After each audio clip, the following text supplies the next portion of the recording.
ওইও ভাইয়েরা, আসসালামু আলাইকুম। দেখেন, আমরা যারা মাজারপন্থী কই আর কি, তাহাইরি গ্রুপের যে হুজুরগুলো আছে, ঠিক আছে, তাদের কোনো বিবৃতি নাই। এই ছাত্র আন্দোলন এতগুলো আমার ছাত্র ভাই ছাত্রী ভাই শহীদ হলো, নিরীহ মানুষ শহীদ হলো, তাদের কোনো বিবৃতি নাই। তারা যে কোন ফন্তার লোক এখন বুঝে গেছে। তারা সব সময় ওয়াজের মঞ্চে উঠে বলে এই কমি হুজুরের মাহফিল বন্ধ করে হকের পথে নাই, আলিয়ার হুজুরের মাহফিল বন্ধ করে দেয়, হক পথে নাই।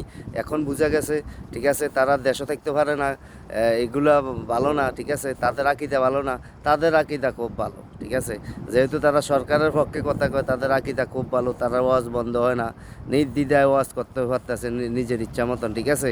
আর যারা হকপন্থী আছে, ন্যায়ের পক্ষে কথা বলে, তারাই না বাংলাদেশে এই হুজুরগুলোর সমস্যা। মিজানুর রহমান আজারি দেখেন দেশে থাকতে পারে না, মামুনুল হক জেলও আছিল, বিভিন্ন হকপন্থী হুজুরগুলো তো বাংলাদেশে ওয়াজ করতে পারে না।